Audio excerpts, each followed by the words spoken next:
नमस्कार दोस्तों, मेरा नाम है सौरभ और स्वागत है आपका मगध एजुकेशन में। कल अर्थात 1 फरवरी को निर्मला सीतारमण जी, जो कि हमारे देश के फाइनेंस मिनिस्टर है, वो बजट 2025 को पेश करने जा रही है दोस्तों। यहाँ पे इस बीच काफ़ी बड़ा तबका, जो कि एक तरीके से कह लीजिए कि यहाँ पे बेरोजगारी की मार से एक तरीके से कराह रहा है दोस्तों, उसको बहुत ज़्यादा उम्मीद है निर्मला सीतारमण जी से कि इस बजट में कुछ ऐसा यहाँ पे उनके लिए भी लाया जाए दोस्तों। यहाँ पे क्योंकि हमारे देश के अंदर बेरोजगारी इस कदर बढ़ चुकी है यहाँ पे कि मानो हमारा जो ये रेस है दोस्तों, वो टाइम के अगेंस्ट चल रहा है। यहाँ पे हमारे देश के अंदर जो यहाँ पे यंग पॉपुलेशन है वो इतना ज़्यादा यहाँ पे, अगर जो चाहे इंडिया उसको अच्छे तरीके से यूटिलाइज कर सकता है दोस्तों। बहुत सारे ऐसे देश है जैसे कि जापान हो गया यहाँ पे, या फिर साउथ कोरिया और तमाम देश यहाँ पे जो है, वहाँ का जो पॉपुलेशन है, ओल्ड एज पॉपुलेशन ज़्यादा है और जो यंग वर्किंग पॉपुलेशन है वो काफ़ी कम है दोस्तों। तो दूसरे देश से वो अपने यहाँ पे लेबर फोर्स पार्टिसिपेशन को मंगवा कर बढ़ाते हैं यहाँ पे, लेकिन इंडिया के अंदर वो चीज़ इतना ज़्यादा अवेलेबल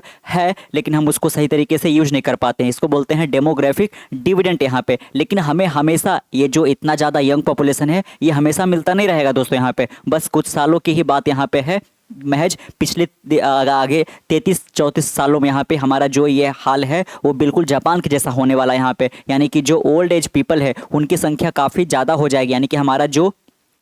पॉपुलेशन है वो यहाँ पे कह लीजिए कि एजिंग का प्रॉब्लम यहाँ पे ज़्यादा देखने को मिलेगा और यहाँ पे जो यंग पॉपुलेशन उनकी संख्या कम होगी यहाँ पे। तो हमें जो एक तरीके से डेवलप नेशन बनने का जो टाइम है हमारे पास वो काफ़ी अब कम रह गया यहाँ पे। लेकिन अगर जो सरकार कोई सिस्टमैटिक चेंजेस नहीं करती यहाँ पे, इतने सारे लोग जो यहाँ पे अपनी जॉब की तलाश में यहाँ पे भटक रहे हैं, अगर जो वो उनको नहीं मिल पाएगा यहाँ पे, तो देश हमारा कभी भी यहाँ पे डेवलप नेशन की श्रेणी में अपना जगह नहीं बना पाएगा दोस्तों यहाँ पे। और इंडिया का जो जॉब मार्केट है दोस्तों बाकायदा यहाँ पे, उसकी हालत इस कदर यहाँ पे बदतर हो गई है कि जो हमारे पीएचडी है दोस्तों यहाँ पे, जिनसे आमतौर पर ये उम्मीद किया जाता है यहाँ पे कि वो देश के साइंटिफिक टेम्परामेंट को, देश के साइंटिफिक रिसर्च को एक नई ऊंचाई पर लेके जाएंगे यहाँ पे, है ना। उनको नोबेल अवार्ड मिलेगा यहाँ पे, अपने थीसिस पेपर ये सब यहाँ पे रिलीज करेंगे। लेकिन हमारे यहाँ पीएचडी वाले क्या कर रहे हैं, वो पियोन के लिए यहाँ पे अप्लाई कर रहे हैं दोस्तों। यहाँ पे 3000 किसी इंस्टीट्यूट से इंजीनियर्स यहाँ पे पास आउट हो रहे हैं, तो केवल 100 लोगों को ही जॉब मिल पा रहा है यहाँ पे। इवन जो हमारी देश की प्रेस्टिजियस इंस्टीट्यूशन है IITs दोस्तों, यहाँ पे इंडियन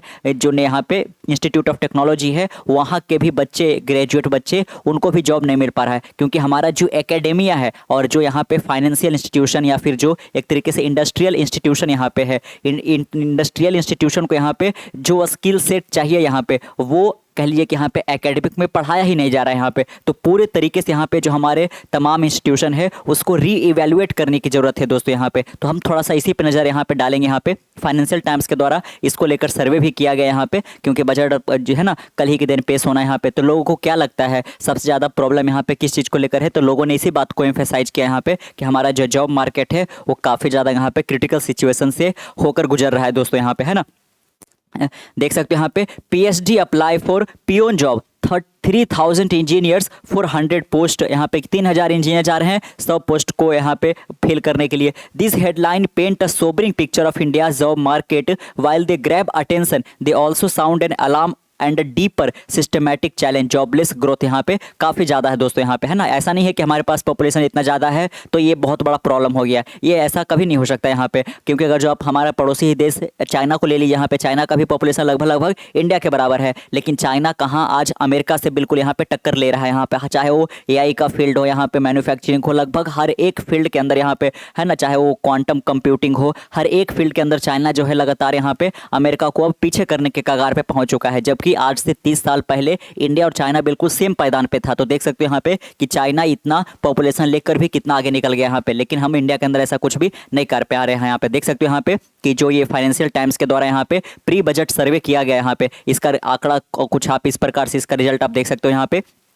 लगभग 51.7% लोगों ने यहाँ पे किस पक्ष में यहाँ पे वोट किया दोस्तों, कंटिन्यूइंग जॉबलेस ग्रोथ यहाँ पे, है ना, कि हमारे इकोनॉमी तो फ्लरिश कर रही है यहाँ पे, लेकिन जो लोगों को यहाँ पे जॉब मिलना चाहिए उन लोगों को जॉब मिल नहीं रहा है। और साथ में यहाँ पे जो अमीर और गरीब का फासला है ये काफ़ी ज़्यादा बढ़ता जा रहा है, जो हमारी खाई है वो काफ़ी ज़्यादा गहरी होती जा रही है यहाँ पे। और मिडिल क्लास जो है वो तो एक तरीके से कह लिए कि इतना ज़्यादा क्राइसिस में है कि वो बिल्कुल दर्द से करा ही रही है दोस्तों यहाँ पे। और साथ में इनकम टैक्स इतना ज़्यादा लग रहा है कि उनके पास कुछ भी बच नहीं पा रहा है यहाँ पे। तो बाकायदा देख सकते हो कि कंटिन्यूइंग जॉबलेस ग्रोथ को, है ना, इतना % वोट मिला है। इसके अलावा अगर जो आप देखोगे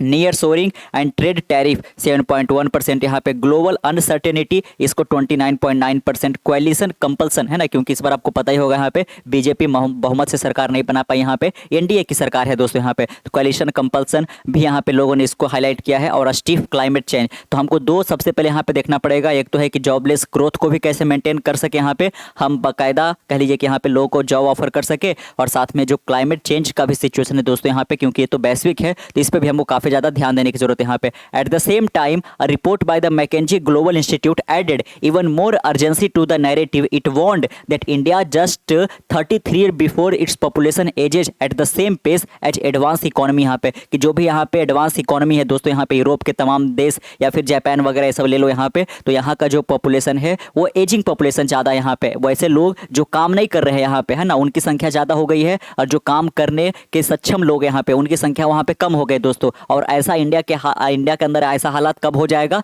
तो 33 साल बाद ऐसा हो जाएगा यहाँ पे। अगर जो हमने समय रहते ऐसा नहीं किया दोस्तों, तो बहुत बड़ा प्रॉब्लम यहाँ पे हो सकता है। इसके बाद एक तरीके से लिए कि काफ़ी लेट हो सकता है यहाँ पे, ऐसा ही वार्निंग दिया गया है मैकेंजी ग्लोबल इंस्टीट्यूट के द्वारा यहाँ पे, कि जो प्रॉब्लम आज एडवांस इकोनॉमी फेस कर रही है यहाँ पे, कि उन्होंने टाइम रहते हो तो एडवांस अपने आप को किया यहाँ पे, लेकिन आज वो एक तरीके से और ज़्यादा डेवलप नहीं कर पा रही है यहाँ पे, और इंडिया के अंदर भी चांस है यहाँ पे। It means that with a low GDP per capita just 18% of the world bank high income threshold, देख सकते हो कि वर्ल्ड बैंक के अनुमान के अनुसार कि एक यहाँ पे कह लीजिए कि थ्रेश होल्ड कितना होना चाहिए एक हाई इनकम कंट्री के लिए, उसका केवल 18% यहाँ पे इंडिया का है दोस्तों। तो हमारा जीडीपी पर कैपिटा का ग्रोथ इतना कम रह गया है यहाँ पे है ना, वैसे तो जीडीपी बढ़ रहा है, लेकिन जीडीपी पर कैपिटा का अगर जो आप आंकड़ा देखोगे तो काफ़ी कम आपको नजर आएगा निकल कर यहाँ पे है ना। तो ये काफ़ी बड़ा एक तरीके से प्रॉब्लमेटिक सिचुएशन भी यहाँ पे बढ़ता जा रहा है यहाँ पे। Increase in employment will fundamentally happen against to labour says एडाम्टो Ghosh partner CAPL Deloitte, firstly by ensuring there is greater government investment in area like infrastructure. जब तक यहाँ पे सरकार इंफ्रास्ट्रक्चर के अंदर, एजुकेशन के अंदर, हेल्थ केयर के अंदर यहाँ पे सिस्टमेटिक तरीके से यहाँ पे इन्वेस्टमेंट नहीं करेगी दोस्तों यहाँ पे, तो कोई भी यहाँ पे ये सॉर्ट आउट नहीं होने वाला है यहाँ पे। That will drive up employment directly and indirectly यहाँ पे। एंड सेकेंड तो देख सकते हो यहाँ पे कुछ सुझाव दिए गए हैं यहाँ पे आनंदो घोष के द्वारा यहाँ पे, जो कि डेलोइट इंडिया के अंदर यहाँ पे CHRO प्रोग्राम के लीडर यहाँ पे है। इनका यही कहना है कि सरकार को अगर जो इसको यहाँ पे टैप करना है दोस्तों यहाँ पे, जो अनएम्प्लॉयमेंट की क्राइसिस यहाँ पे इंडिया के अंदर इतना ज़्यादा बढ़ गया है, तो सरकार को यहाँ पे critical infrastructure, education, health care सब पे काफ़ी ज़्यादा खर्च करने की जरूरत है, ताकि यहाँ पे एम्प्लॉयबिलिटी जो है वो डायरेक्टली और इनडायरेक्टली तो जनरेट होएगा ही। And second by ensuring greater employability of individual through more industry led invention in training, it is important for the government to actively involve industry in employability program to ensure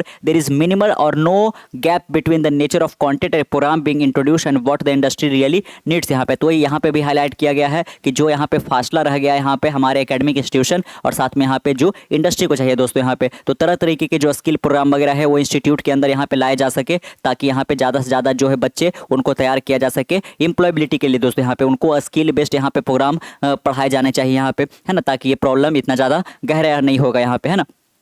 Ghosh further emphasized the role of incentive in fostering industry participation. There can be significant impetus given to the industry through focused tax break that encourage greater spending on training program यहाँ पे। तो हम एक तरीके से लिए कि सरकार को टैक्स ब्रेक भी देना चाहिए, ताकि ये जो इंस्टीट्यूट है वो एक तरीके से अपने यहाँ ट्रेनिंग प्रोग्राम को लॉन्च कर सकती है यहाँ पे, ताकि और ज़्यादा ज़्यादा लोगों को यहाँ पे एम्प्लॉयबिलिटी के काबिल यहाँ पे बनाया जा सके दोस्तों यहाँ पे। देख सकते हो कि है ना, the double bind demographic and productivity यहाँ पे 1997 से लेकर 2023 तक यहाँ पे India's demographic advantage contributed 0.7% point annually to GDP per capita growth. आप देख सकते हो यहाँ पे 1997 से 2023, जो कि यहाँ पे लगभग 26 साल का गैप हो जाता है दोस्तों यहाँ पे। हमारा जो डेमोग्राफिक एडवांटेज है वो महज यहाँ पे जीडीपी पर कैपिटा ग्रोथ के मामले में 0.7% ही एक तरीके से कहिए कि कंट्रीब्यूट कर पाया है यहाँ पे। But this benefit is already waning, और इतना भी जो है वो भी अब कम होने वाला है यहाँ पे, क्योंकि 2050 तक जाते जाते यहाँ पे जो डेमोग्राफिक एडवांटेज जो है हम केवल अपनी जीडीपी पर कैपिटा का कितना उठा पाएंगे 0.2% यहाँ पे है ना। तो देख रहे हो दोस्तों कि हमारा जो यहाँ पे सीनियर जो एज के पर्सन है उनकी संख्या लगातार बढ़ते जा रही है यहाँ पे भी आप बाकायदा देख सकते हो यहाँ पे कि अगर जो हम 1997 का आंकड़ा ले यहाँ पे, तो एक जो यहाँ पे सीनियर सिटीजन थे तब इनके बिहाफ में 10 लोग जो थे यहाँ पे वर्किंग पॉपुलेशन था दोस्तों यहाँ पे, जो कि 2050 में जाते जाते एक अगर जो सीनियर सिटीजन है जो कि अब काम नहीं कर रहा है, यानी कि वो किसी न किसी रूप में अब डिपेंडेंट है दोस्तों, तो यहाँ पे वर्किंग एज वाले जो पीपल है वो कितने हो जाएंगे 4.6 यहाँ पे, और 2100 आते आते यहाँ पे एक यहाँ पे सीनियर सिटीजन पे 1.9 ही वर्किंग पॉपुलेशन बच पाएगा, यानी कि अभी हमारे पास वक्त है यहाँ पे, है ना। लेकिन अगर जो हमने बहुत ज़्यादा कुछ यहाँ पे सिस्टमेटिक तरीके से यहाँ पे डिसरप्शन नहीं करने की कोशिश करी तो कुछ भी चेंज नहीं होने वाला है दोस्तों यहाँ पे, है ना। तो जो मिसिंग लिंक यहाँ पे है इंस्टीट्यूशन के बीच में, यहाँ पे इसको हमको काफ़ी ज़्यादा कब यहाँ पे ये करने की जरूरत है। The stakes are clear, without action the coming demographic shift could hit GDP growth, pension, labour market and even consumption pattern यहाँ पे। तो बिल्कुल जो हमारा दाव है वो साफ साफ यहाँ पे क्लियर होता हुआ दिख रहा है यहाँ पे कि अगर जो एक्शन नहीं लिया जाएगा तो हमारा जीडीपी ग्रोथ हो गया, पेंशन हो गया, लेबर मार्केट हो गया, कंजप्शन हो गया, सारा का सारा यहाँ पे कह लीजिए कि सीरियसली अफेक्ट होने वाला है दोस्तों। Senior will account for 15% consumption by 2050 compare to 8% today. कि आज के दिनों में यहाँ पे जो सीनियर सिटीजन है जो काम अब नहीं कर रहे हैं या फिर रिटायरमेंट अपने काम से ले चुके हैं यहाँ पे, वो एक तरीके से लिए कि आज 8% का कंजप्शन कर रहे हैं, लेकिन 2050 से जाते हैं लोग 15% का कंजप्शन करना शुरू कर देंगे, लेकिन काम नहीं कर रहे होंगे यहाँ पे, है ना। तो ये चीज़ काफ़ी ज़्यादा बढ़ता जा रहा है। तो आज अभी हमारे पास वक्त है। India's demographic dividend is sleeping through its finger, यहाँ पे है ना, कि हमारे हाथ से जो हमारा डेमोग्राफिक डिविडेंड है जिस पर हम काफ़ी ज़्यादा गर्व करना चाहिए था दोस्तों यहाँ पे, नहीं, लेकिन ऐसा हो नहीं पा रहा, हमारे हाथ से फिसलता जा रहा है यहाँ पे, क्योंकि हमारी जो यंग पॉपुलेशन है वो कह लीजिए कि यहाँ पे जॉब के लिए त्राहिमाम करते जा रही है। इसका साफ नज़ारा आप देख सकते हो कि पीएचडी वाले यहाँ पे पियोन के लिए भी अप्लाई करते हुए नजर आ रहे हैं। चाहे ये सबसे ज़्यादा सिचुएशन यहाँ पे बिहार, उत्तर प्रदेश के अंदर कि सरकारी नौकरी में 10-20 पोस्ट के लिए भी कोई वैकेंसी आता है तो लोग बिल्कुल उस पर यहाँ पे भेड़ बकरी की तरह टूट पड़ते हैं यहाँ पे। ऐसा कैसे हो सकता है यहाँ पे, है ना। लोगों को इनकरेज करना चाहिए, इतने सारे कह लीजिए कि काम यहाँ पे है, अगर जो स्किल सेट उनके पास रहेगा तो कुछ भी कर सकते हैं यहाँ पे और साथ में अपनी इकोनॉमी को कंट्रीब्यूट भी कर सकते हैं यहाँ पे। लेकिन सबसे पहले बात तो यही है कि जब तक सरकार एक ऐसा माहौल, एक ऐसा इंफ्रास्ट्रक्चर नहीं क्रिएट करती है, इकोसिस्टम क्रिएट नहीं करती है, तो ये पॉसिबल नहीं हो पाएगा दोस्तों यहाँ पे। और हमारा डेमोग्राफिक डिविडेंड भी धीरे धीरे खत्म हो जाएगा यहाँ पे। और जो हमारा यहाँ पे एक तरीके से विजन है,